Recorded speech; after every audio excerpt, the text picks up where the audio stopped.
She said, I could sleep with someone else tonight and you'd still come crawling back, because that's just who you are. She thought I was one of those simps. I just smiled and said, we'll see. 2 weeks later, she was calling from her friend's couch after getting evicted. The day my life took an unexpected turn started like any other Tuesday. I was in the garage of my auto restoration shop putting the finishing touches on a '67 Mustang when my phone buzzed. Another text from Ellie, my girlfriend of 3 years, asking when I'd be home. I typed a quick reply, around 7, bringing dinner, and went back to buffing out a scratch on the vintage car's hood. Let me back up and tell you about Ellie. We met at a friend's poker night, where she walked in with the confidence of someone who could read every card at the table. Beautiful, sharp-witted, with a laugh that made everyone want to be in on the joke. I was hooked from the first hand she dealt. Our relationship moved fast, maybe too fast. 6 months in, she moved into my house, a modest 3-bedroom I'd inherited from my grandparents, along with enough money to start my restoration business. The arrangement seemed perfect. I owned the place outright, so she contributed to utilities and groceries, but paid no rent. She worked as a bartender at an upscale lounge downtown, making good money and tips, while I poured everything into growing my shop. For the first 2 years, things were great. Sure, we had our issues. She thought I worked too much. I thought she partied too hard, but the good outweighed the bad. Then something shifted. She started coming home later, picking fights over nothing, making comments that cut deeper than she'd ever done before. That Tuesday night, I arrived home with Thai food to find Ellie dressed to go out, not in for dinner. Where are you heading? I asked, setting the food containers on the kitchen counter. Girls' night, she replied, applying lipstick without looking at me. Don't wait up. I glanced at her outfit, a dress that left little to the imagination and heels that added 3 inches to her already impressive height. That's a lot of effort for girls' night. Her eyes met mine in the mirror. Maybe I want to look good. Is that a crime? Never said it was, just making an observation. She turned, a strange smile playing on her lips. What, you don't trust me now? Did I say that? You didn't have to. It's written all over your face. She stepped closer. You know what your problem is, Rob? You're too damn predictable, too safe. You think owning this house and that little garage makes you some kind of catch. I kept my expression neutral, though her words stung. If you're unhappy, Ellie, we can talk about it. She laughed, but it wasn't the laugh that had drawn me in 3 years ago. This one had edges sharp enough to cut. Talk? That's always your solution. Talk, compromise, work things out. God, it's boring. As opposed to what? Screaming? Throwing things? As opposed to passion, excitement, something that doesn't feel like I'm dating my accountant? I set down the plates I'd been taking from the cabinet. If I'm so boring, why are you still here? That's when she said it, the words that would change everything between us. Convenient, mostly. Nice house, bills paid. She stepped even closer, her voice dropping. But you want to know the real reason? Because I could sleep with someone else tonight and you'd still come crawling back, because that's just who you are. The room went silent. I looked at her, really looked at her, and wondered when the woman I fell in love with had been replaced by this stranger. We'll see, I said quietly. She seemed disappointed by my calm reaction. Maybe she wanted a scene, tears, begging. Instead, she grabbed her purse and headed for the door. Don't wait up, she repeated, slamming it behind her. I sat alone at the kitchen table, the Thai food growing cold, and made a decision. It wasn't rash or emotional, it was clear-eyed and long overdue. I pulled out my phone and made a call. Hey, Uncle Frank, remember that legal question I asked you about last month? I'm ready to move forward. Uncle Frank wasn't actually my uncle. He was my grandfather's best friend and the family attorney who'd handled my inheritance. The legal question had been about my options for removing Ellie from my home if things continued to deteriorate. After her latest stunt, I had my answer. The next day, I went to Frank's office during my lunch break and signed the paperwork, a formal 30-day notice to vacate.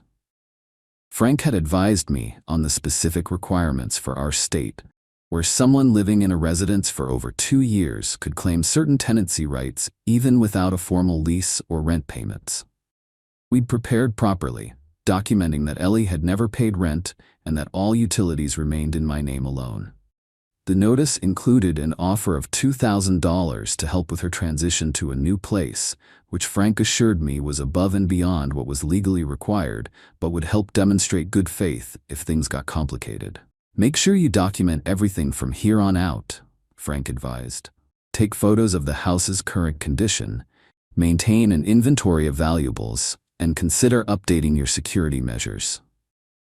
I nodded, thinking of my grandfather's watch collection and other heirlooms stored in the old mechanical safe in my office, the one that required a locksmith to change the combination, something I'd been putting off because of the expense. "I'll take care of it this week." When I got home that evening, Ellie was still asleep, having come in sometime after 3 a.m. according to my security cameras. I took Frank's advice and spent 30 minutes photographing each room, documenting the condition of the house and making notes about specific valuable items. Then, I left the notice on the kitchen counter, where she'd see it when she eventually got up, and headed back to work. My phone buzzed repeatedly throughout the afternoon, but I didn't answer. I had cars to fix, customers to satisfy, a business to run. I came home late, half expecting a hurricane of female fury. Instead, I found Ellie sitting calmly at the kitchen table, the notice in front of her, a strange smile on her face. "Is this supposed to scare me?" she asked, tapping the paper. "Because it doesn't. It's not meant to scare you," I replied, setting down my keys. "It's meant to inform you that you have 30 days to find a new place to live." "Right." She nodded, still smiling. "And what happens when I don't leave? You'll have to file for formal eviction, which could take months. By then, you'll have realized what a mistake this is and begged me to stay. You seem awfully confident about that." "Like I said, I know exactly who you are, Rob. The nice guy, the fixer, the one who forgives and forgets." She stood up, stretching languidly. "I'm going out. When I come back, we can talk about you ripping this up and forgetting your little temper tantrum." As she brushed past me, I caught her wrist, gently but firmly enough to stop her. "Just so we're clear, I'm not having a tantrum. I'm setting a boundary, and in 30 days, you'll be living somewhere else." She pulled her arm away. "We'll see," she said, throwing my own words back at me. That night, I called a locksmith to come change the exterior door locks and the security system codes, making sure to keep one new key accessible in our agreed emergency spot, outside as legally required during the eviction period. I couldn't do anything about the safe yet, but at least the house was more secure. The first week after serving the notice was tense. Ellie fluctuated between ignoring me completely and trying to act as if nothing had changed, making dinner one night, suggesting a movie the next. I maintained a polite distance, sleeping in the guest room and spending extra hours at the shop. I documented each interaction in a simple journal, noting times she came home and any discussions we had about the move-out date. By the second week, her approach shifted to testing boundaries. She invited friends over for loud gatherings without asking, left messes throughout the house, and made pointed comments about how much work it would be to move all our things. I remained steady, cleaning up after her parties without complaint, but continuing to reference the move-out deadline in casual conversation. On day 15, I came home to find Ellie and a man I didn't recognize on my couch, drinks in hand, her laughter filling the room. The kind of laugh she used to share with me. "Rob, you remember Jason, right, from the lounge?" She gestured to the man, who had the decency to look uncomfortable. "Can't say that I do," I replied, heading for the stairs. I had no interest in whatever game she was playing. "We're going out," she called after me. "Don't wait up." I paused on the stairs. Just a reminder, 15 days left. Her smile tightened. "Still on that, huh?" Clock's ticking. The next morning, I woke up early and headed to work without seeing her. Around noon, my phone rang. Ellie, for the first time in days. "We need to talk," she said, her voice missing its usual edge. "I'm listening." "Not over the phone. Can you come home for lunch?" I agreed, curious about this shift in tactics. When I arrived, Ellie was sitting at the kitchen table, looking more serious than I'd seen her in months. "I've been thinking," she began, "and I realize I've been unfair to you." I leaned against the counter, saying nothing. These past few months, I've been lost, I guess, wondering if I was missing out on something. But last night, Being out with Jason, all I could think about was how much better things are with you. Is that right? She nodded, standing up and moving toward me. I don't want to leave, Rob. This is my home too. We've built a life here. You've been living in my home, I corrected her. There's a difference. That's not fair. Neither is telling your partner you could cheat on them and they'd just take it. Neither is bringing another man into their house to make them jealous. She had the grace to look ashamed. I was trying to hurt you. It was stupid and childish. Yes, it was. But we can move past this, start fresh. She placed a hand on my arm. I love you, Rob. I just forgot that for a while. 3 years ago, those words would have melted my resolve. Hell, 3 weeks ago they might have. But now, looking at the woman who'd called me boring, predictable, and worst of all, spineless, I felt nothing but a calm certainty. The notice stands, I said quietly. 15 more days. Her expression hardened. You're really going to throw away 3 years over one comment? No. I'm ending 3 years because we're no longer good for each other. You don't respect me, and I don't trust you. That's no basis for a relationship. Where am I supposed to go? Her voice rose. Do you know how hard it is to find an apartment in this city? With what bartenders make? The $2,000 should help with the deposit and first month's rent. I checked my watch. I need to get back to work. As I turned to leave, she called after me. You'll regret this. A week after I'm gone, you'll be begging me to come back. I didn't bother responding. That night, I came home to find several of her things missing. Clothes, some jewelry, her favorite books. Progress, I thought. Maybe she was finally accepting reality. The next morning, more of her belongings had disappeared. By day 20, about half her stuff was gone. I began to hope this might end without the drama she'd promised. I should have known better. On day 25, I came home from work to find my front door unlocked. Inside, the house had been ransacked. Drawers pulled out, furniture overturned, my grandfather's antique watch collection missing from the safe in my office. Despite changing the exterior locks, I hadn't been able to change the safe's combination yet. It was an old mechanical model that required a specialist to reset, and the locksmith I'd scheduled for the following week hadn't come yet. On the kitchen counter where I'd left the notice was a note in Ellie's handwriting. Since you're kicking me out with nowhere to go, I took what I deserved. Don't bother calling the cops. It's not stealing when it's community property. Enjoy your empty house and your boring life. I stared at the note, then at the chaos around me. The anger I expected didn't come. Instead, I felt an odd sense of vindication. This childish, vindictive act confirmed I'd made the right decision. I called the police anyway. When they arrived, I showed them the eviction notice, explained the situation, and provided documentation of my ownership of the most valuable items she'd taken. For the watches, I had my grandfather's will specifically listing them as bequeathed to me, along with insurance documentation I'd filed after inheriting them. I also had the detailed home inventory photos I'd taken the day I served the notice, clearly showing the items in my possession. The officers were sympathetic and, contrary to what might happen in some domestic disputes, took the situation quite seriously. The combination of formal eviction documentation, clear proof of ownership through the will and inventory photos, and the substantial value of the watches, over $25,000 total, elevated the case beyond a simple domestic dispute to potential grand theft. The fact that she'd left a note essentially admitting to taking things to hurt me, rather than believing they were rightfully hers, didn't help her case either. This clearly crosses the line from a civil matter to a criminal one, the officer explained as he took detailed notes. The value of these items and your clear documentation of ownership makes this a straightforward theft case. I spent the rest of the evening cleaning up and further securing my home, arranging for an emergency locksmith to come change the safe combination that night despite the premium cost, and installing additional security cameras I'd purchased but hadn't yet set up.